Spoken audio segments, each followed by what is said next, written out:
Olá, meus queridos, bem-vindos ao Cantinho do Alan. E hoje a gente vai fazer uma coisinha um pouco diferente do que a gente tem feito. A gente vai discutir uma introdução à linguística. Para isso a gente vai falar de Fernando Saussure, que inicia a linguística no seu curso de Linguística Geral, e vamos discutir alguns pontos importantes do estruturalismo linguístico. Então vem comigo.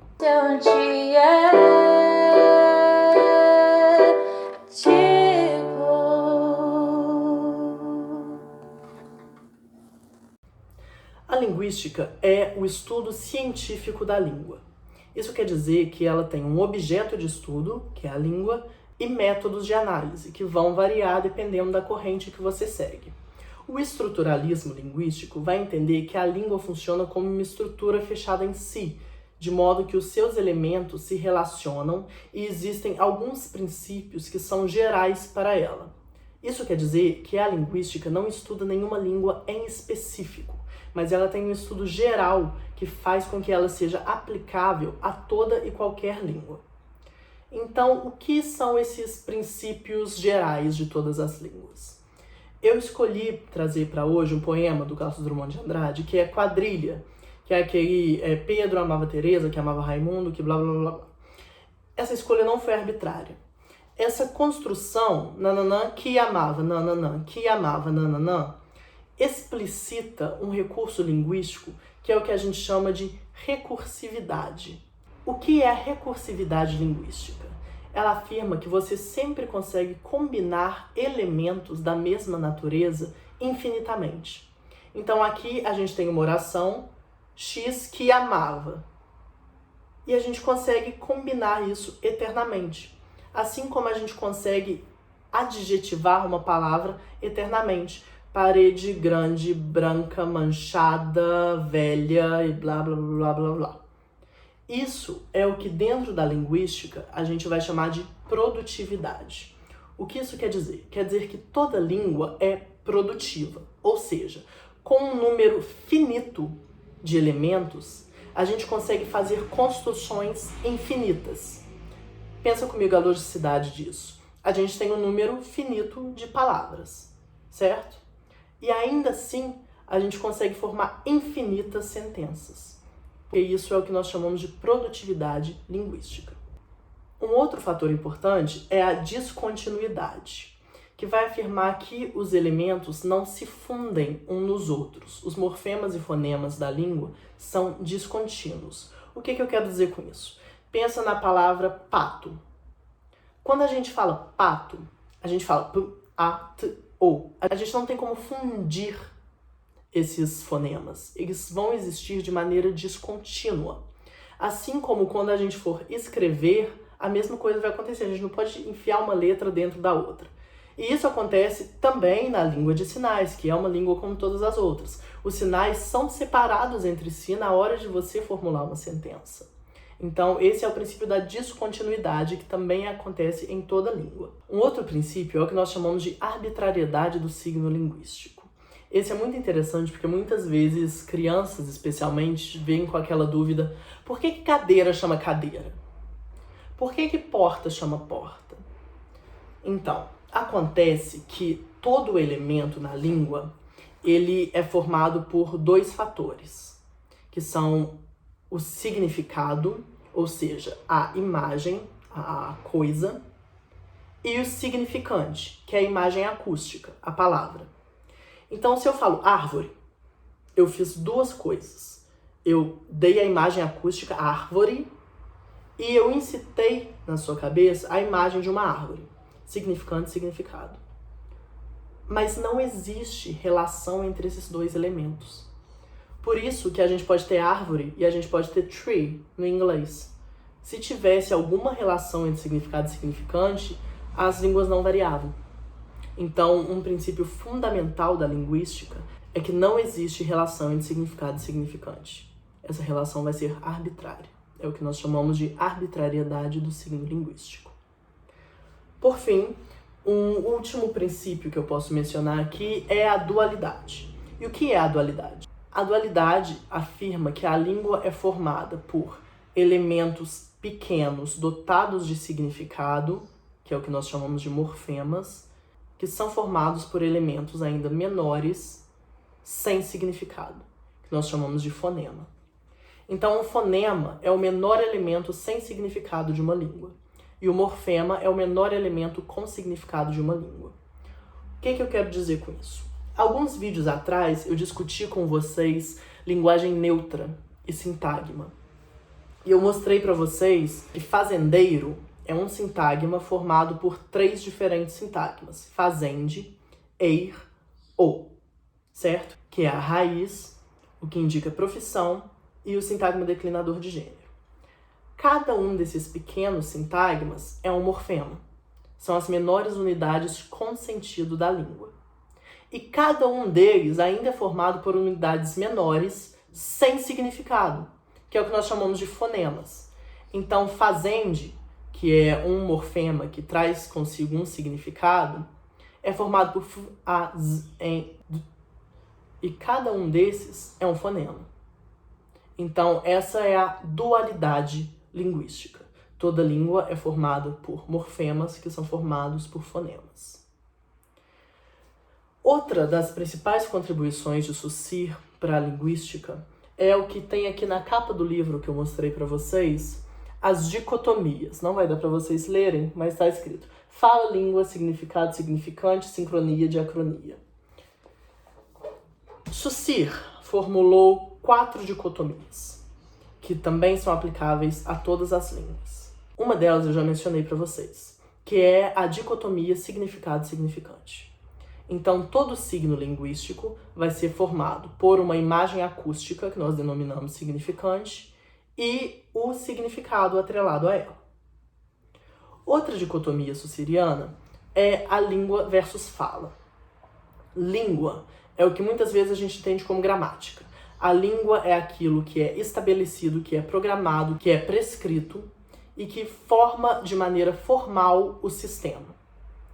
A fala é o uso real dessa língua. E muitas vezes elas não vão combinar, porque a fala é algo individual. Aqui eu vou trazer um exemplo que talvez fique mais fácil de entender. Existe uma diferença entre o que nós chamamos de competência linguística e desempenho linguístico. Lembra lá quando a Dilma era presidenta que sempre que ela ia dar alguma palestra ou falar alguma coisa, as pessoas zoavam que ela não sabia falar, porque ela era burra e ela não sabia a língua e tal, porque a gente precisa atacar as mulheres que estão na presidência porque somos uma sociedade machista, enfim. Na verdade, esse ataque vem de um lugar de ignorância, porque a pessoa não ter uma boa performance linguística não significa que ela tem um baixo conhecimento linguístico. Por quê? Porque o conhecimento, a competência linguística, está atrelada à língua, que está dicotomizada com a fala, que é o desempenho linguístico. Então, um não exprime necessariamente a falta do outro.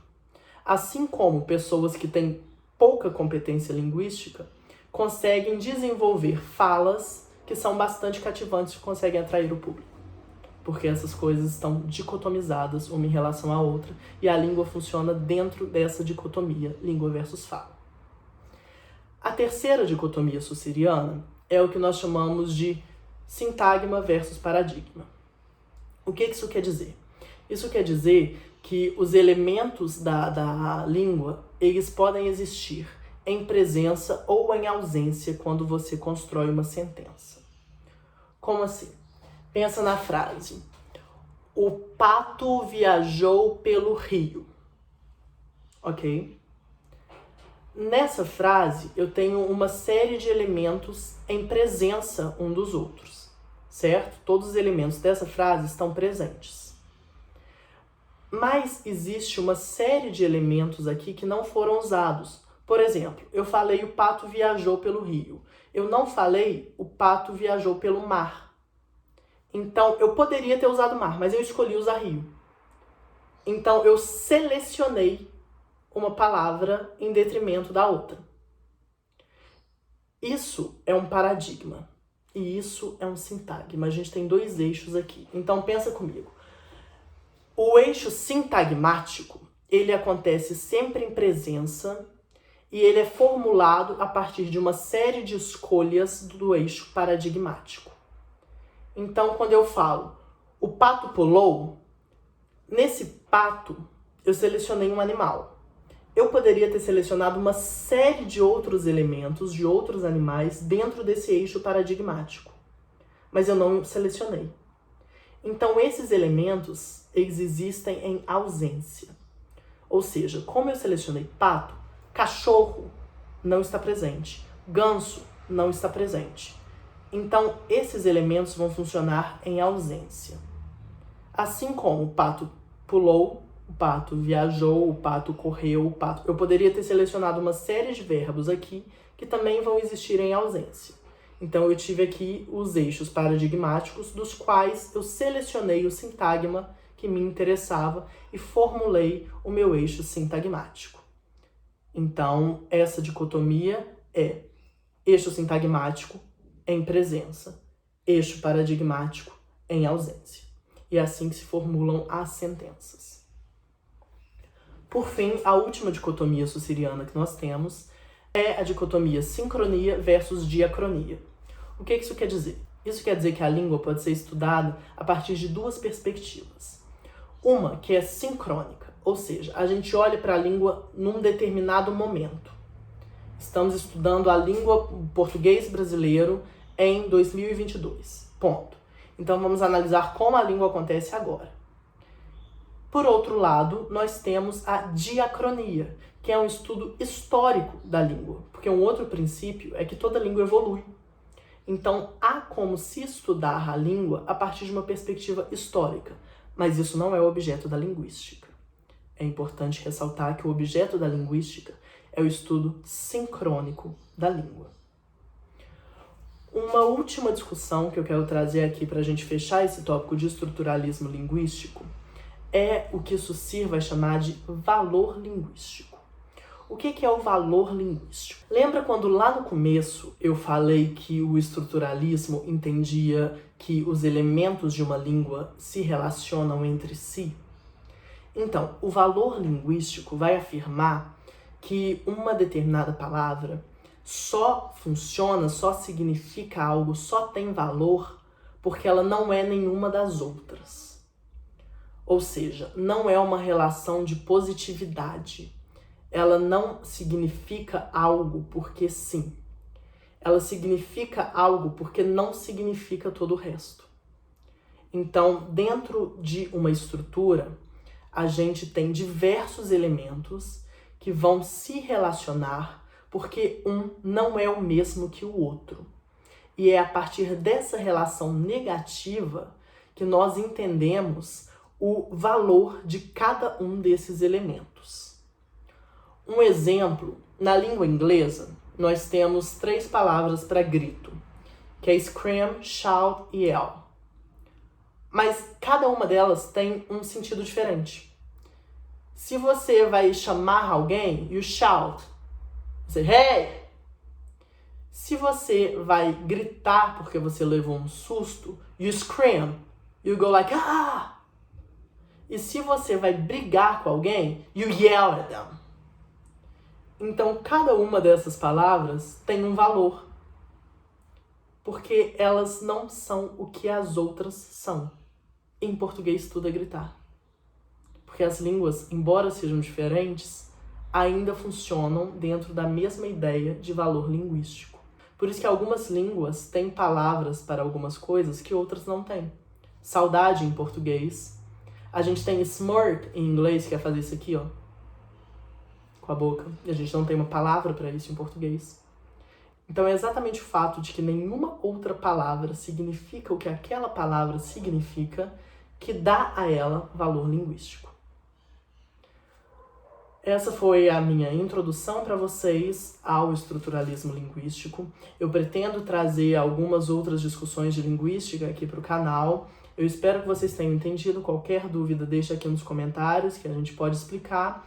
Mas lembram, princípios, dicotomias e valor linguístico. É isso por hoje.